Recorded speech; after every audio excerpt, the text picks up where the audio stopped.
about the rural economy, animal husbandry is one thing that is an integral and important component of the rural economy. Hello everyone, welcome to Ecoholics. My name is Shubhangi Singh and today we are going to talk about animal husbandry.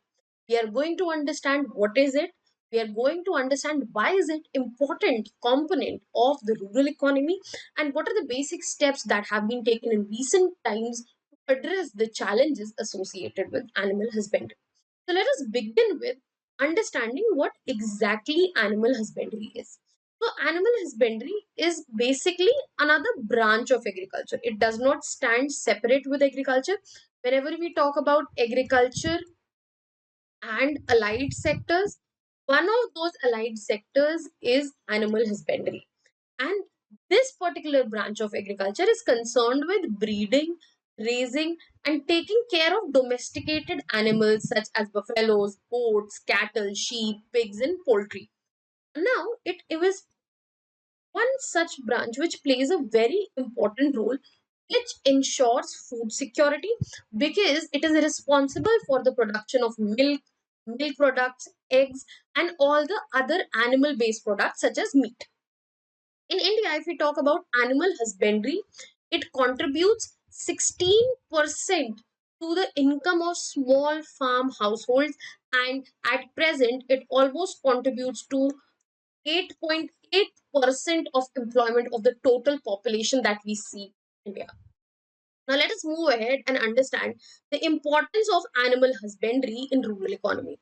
As animal husbandry stands complementary in nature to agriculture, it is a very sustainable livelihood source which is available for millions of rural households. So this is something which rural households can carry out in complementary nature with agriculture. For example, one has a farm and they are producing rice here.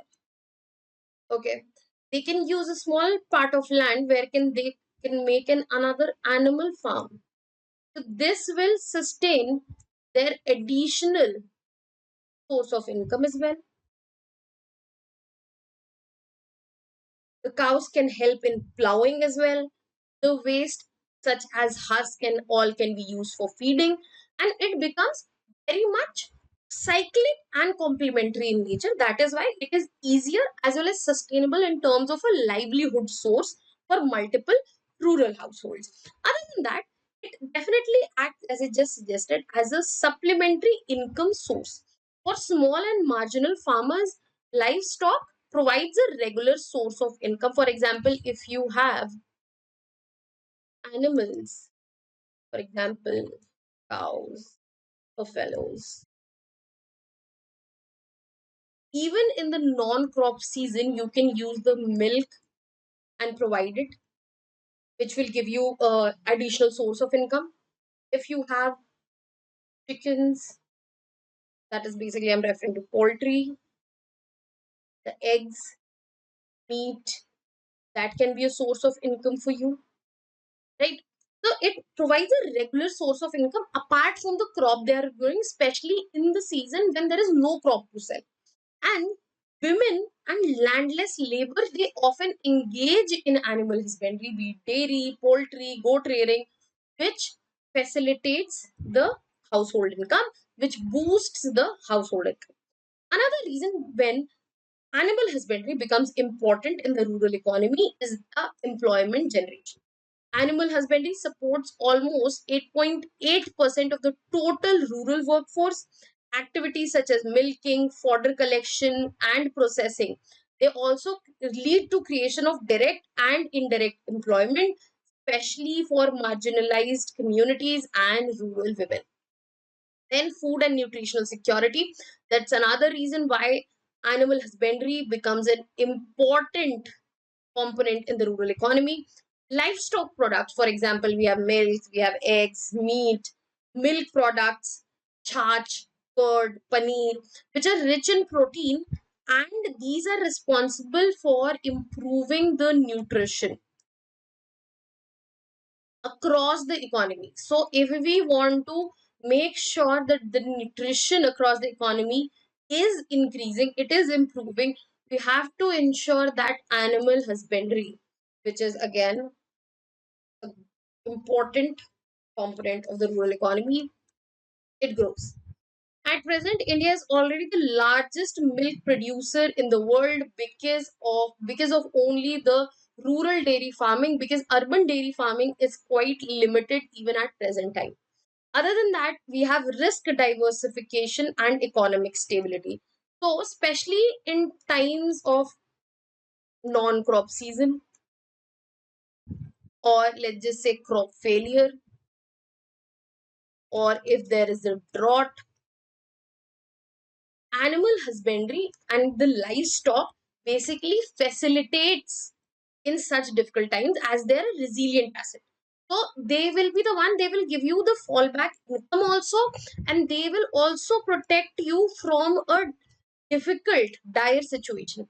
And it acts as a buffer against climate related risk. If there is certain climate related risk associated with agriculture, this livestock and animal husbandry that a particular farmer or a family is practicing, this acts as a buffer. Furthermore, this is responsible for support to allied sectors. So animal husbandry boosts. If animal husbandry is gradually increasing, it will lead to demand of better vet services, feed industries, rural markets, biogas, energy from animal waste. That means all these subsectors will see growth, and it will also contribute directly to organic farming, because the dung from cows, poultry can be used as manure.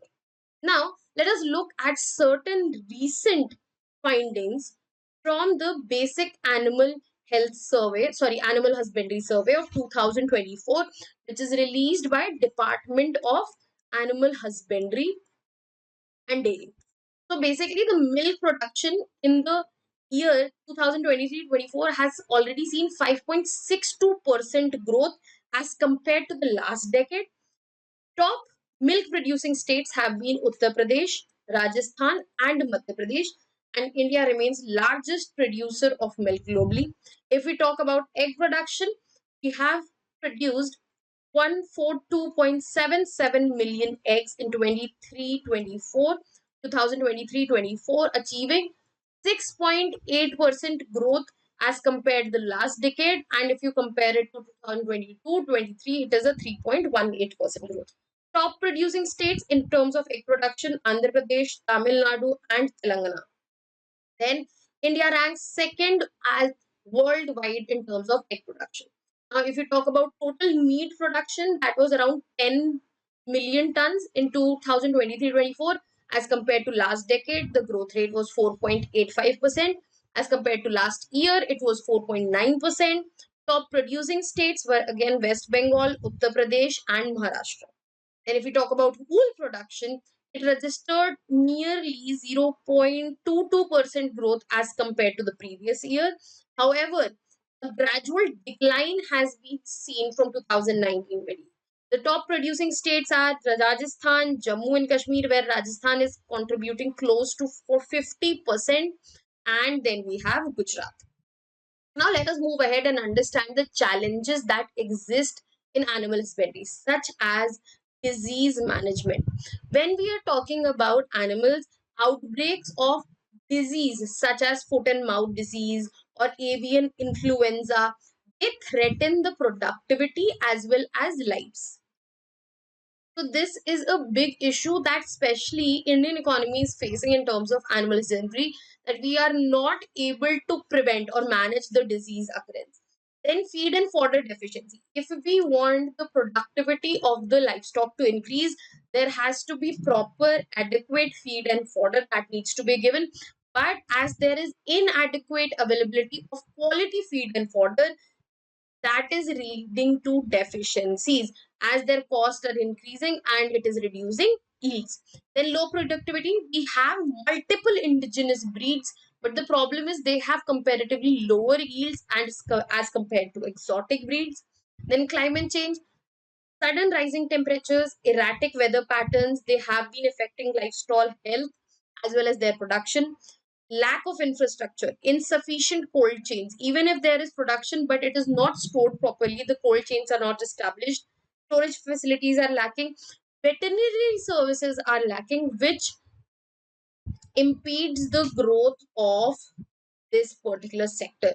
Now, to address these challenges, multiple steps have been taken by the government, such as Rashtra Gokul Mission.